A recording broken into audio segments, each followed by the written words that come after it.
রবিবার বিকেলে ফালাকাটা ব্লকের দেলগাঁও গ্রাম পঞ্চায়েত এবং জটেশ্বর ১ নম্বর গ্রাম পঞ্চায়েতের সংযোগকারী মুজনাই নদীর ওপর অবস্থিত পুরনো বঙ্কিমের সেতু ভেঙে পড়ার জেরে চরম সমস্যায় পড়েছেন মাধ্যমিক পরীক্ষার্থী থেকে শুরু করে কৃষকেরা।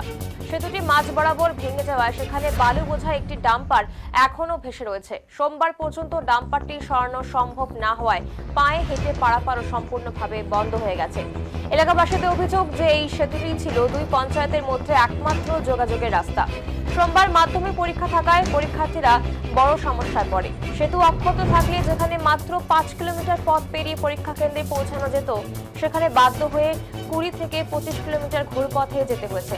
এতে অধিক সময় এবং অর্থ ব্যয়ের পাশাপাশি মানসিক চাপও হয়েছে পরীক্ষার্থীদের।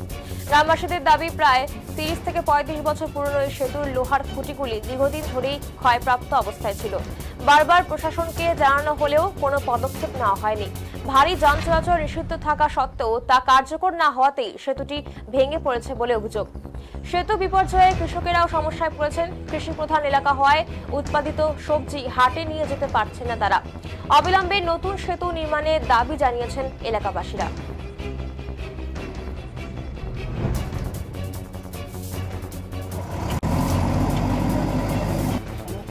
যাতায়াতের একটা অসুবিধা হচ্ছে। এটা কোন তাদের মাধ্যমিক পরীক্ষা, এটা তো আমাদের লোকেশনটা হচ্ছে এটা হেদায়তনগর ১৩৫৯ পার্ক। ওই যে ঘটনাটা হয়েছে কালকে, হঠাৎ হয়ে গেছে। কটা নাগাদ হয় এটা? এটা ৫টা নাগাদ, ৫টা ৫:৫ নাগাদ সম্পূর্ণ মানে ভেঙে পড়ে যায়। হ্যাঁ, ব্রিজটার কি অবস্থা ছিল? ব্রিজটা ভালো ছিল। ভালো ছিল। ব্রিজটা যেরকম এদিকে দেখতেছেন যে পজিশন আছে, এই পজিশনই ছিল। কি করে ব্রিজটা আগে ভালো ছিল? ব্রিজটা তো জজগুলো সব খেয়ে গেছে, ফুটে ফুটে হয়ে গেছে। আপনি বলছেন ভালো আছে, আজকে গত বছর যে বড়া দেখেন নাই, না না, ব্রিজটা গতবার বন্যা ঢুলছিল কিনা আমাকে বল। সমস্যা তো যাতায়াতের একটা অসুবিধা হচ্ছে। এটা কোন তাদের মাধ্যমিক পরীক্ষা, জজগুলো দেখেন না, আপনারা জজগুলো দেখেন ফুটে ফুটে হয়ে গেছে। এই ব্রিজটা গত ২ বছর ৩ বছর থেকে নরমাল, আজকে ভালো হয়ে গেল। ব্রিজটা খারাপ হয়ে পড়ে আছে। এইভাবেই ছিল গত 2 বছর থেকে ফুটে হয়ে আছে। দেখেন না অ্যাঙ্গেলগুলো, লোহার যে জজগুলো দিয়েছে সেগুলো ফুটে হয়ে গেছে। আপনারা দেখেন না, আর উনি বলছে ভালো হয়ে গেছে। ভালো ছিল এতদিন, কি করে বলেন আপনি ভালো ছিল? গত বছর বন্যা জল ছয় ছুটি হয় নাই। আপনি কথা বলেন আমার সাথে। গতবার ওনাকে ছেড়ে দেন, ওনাকে ছেড়ে দেন। আপনারা বলেন যে কি গত পরিস্থিতি। বন্যায় ব্রিজটা ঢুলছিল আমাদের এখানে, আচ্ছা, তখন থেকে কোনো সতর্কবার্তা নাই। দিব্যি গাড়ি চলছে, কালকে থেকে গাড়ি পড়ে আছে ভেঙে।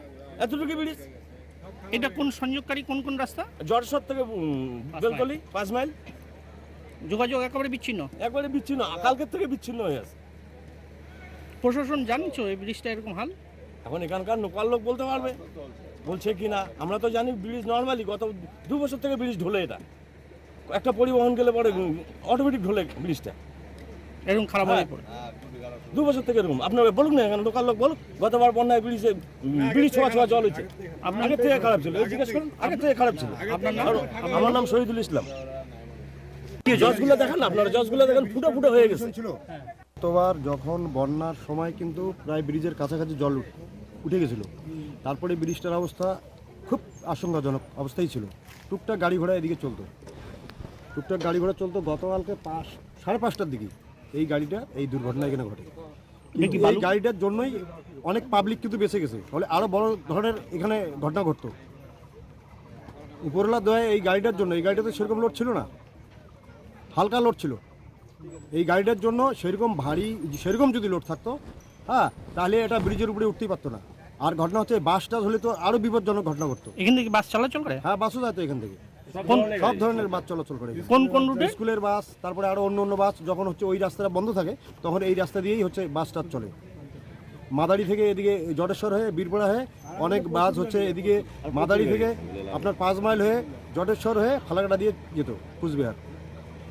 এইখানে চলাচল করতে? হ্যাঁ, এখানে চলাচল করে। মানে কালকে একটা বড় ভয়ঙ্কর একটা ঘটনা ঘটে গেছে। আপনারা বলছিলেন প্রশাসনকে যে ব্রিজটার এই অবস্থা?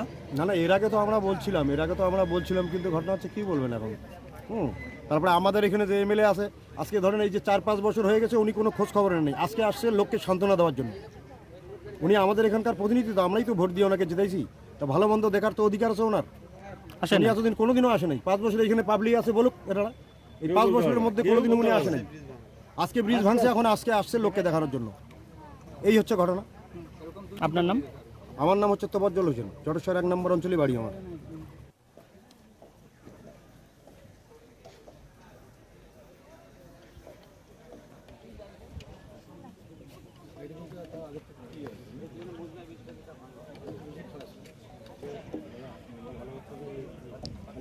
ফালাকাটা ব্লকের দেলগাঁও গ্রাম পঞ্চায়েত জটেশ্বর 1 নং গ্রাম পঞ্চায়েতের সংযোগকারী মুজনাই নদীর ওপর অবস্থিত পুরনো বঙ্কিমের সেতু ভেঙে পড়ায় চরম দুর্ভোগে পড়েছিলেন দুই পঞ্চায়েতের কয়েক হাজার মানুষ। সেতু ভেঙে যাওয়ার পর সেই থেকে পথে সমস্ত যান চলাচল বন্ধ রয়েছে। স্কুল, কলেজ, নিত্য প্রয়োজনীয় পণ্য পরিবহন, এমনকি অ্যাম্বুলেন্সও পায়ে হেঁটে পারাপার সম্পূর্ণভাবে বন্ধ হয়ে গিয়েছে। পরিস্থিতি সামাল দিতে প্রশাসনের পক্ষ থেকে যুদ্ধকালীন তৎপরতায় বিকল্প ব্যবস্থা নেওয়া হয়েছে। সেতুর পাশ দিয়ে অস্থায়ী বাঁশের সাঁকো নির্মাণের কাজ শুরু হয়েছে। প্রশাসনের তত্ত্বাবধানে এবং স্থানীয় বাসিন্দাদের সহযোগিতায় দ্রুত গতিতে কাজ চলছে বলে খবর। আর সেতু বিপর্যয়ের পর থেকেই প্রশাসনিক এবং রাজনৈতিক স্তরের প্রতিনিধিরা এলাকায় এসে পরিস্থিতি খতিয়ে দেখছেন। প্রশাসন সূত্রে জানানো হয়েছে আগামী 2-3 দিনের মধ্যেই এই বাঁশের সাঁকো নির্মাণ সম্পূর্ণ হবে। তখন ওই সাঁকোর ওপর দিয়ে পায়ে হাঁটা ছাড়াও মোটরসাইকেল, টোটো, অটো সহ হালকা যান চলাচল সম্ভব হবে। বিশেষ করে মাধ্যমিক পরীক্ষার্থীদের যাতায়াতের কথা মাথায় রেখেই দ্রুত কাজ শেষ করার চেষ্টা চলছে বলে জানিয়েছেন প্রশাসনিক কর্তারা।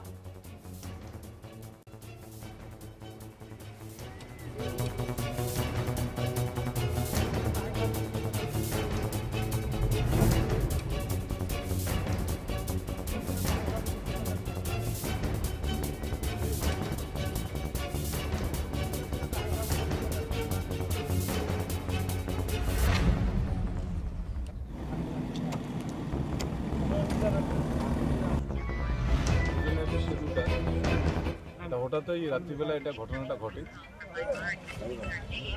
এটা এই ব্রিজটা আমাদের কয়েকটা অঞ্চলে যোগাযোগ, এটা গুরুত্বপূর্ণ। এটা এই ব্রিজটা স্বভাবতই এটা হওয়ার পরে এটা বলতে গেলে এটা তো আমাদের শুধু ফালাকাটা ব্লকেই নয়, বামফ্রন্ট আমলের অনেক ব্রিজের অবস্থা খুবই শোচনীয়।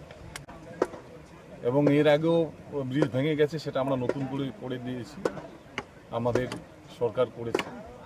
এবং এটা তৎপরতার সহিত আমাদের এই ব্রিজটার কাজ অস্থায়ীভাবে আমাদের এটা বাঁশের সেতু করা হচ্ছে।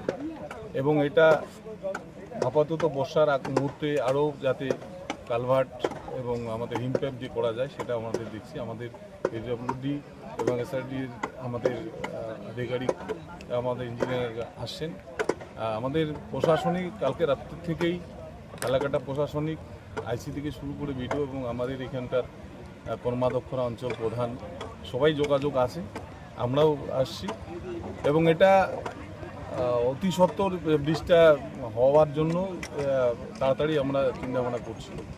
কিন্তু এটা ঘটনা, এটা বলবো যে কারো সেরকম কিছু ক্ষতি হয়নি, এটা বলবো যে এটা ভালো দিক। এবং এটা আমাদের করার ক্ষেত্রে যতটুকু প্রশাসনিক সহযোগিতা নিয়ে আমাদের করার, সেটা আমরা অতি সত্বর করার ব্যবস্থা করছি। এবং এই মুজনের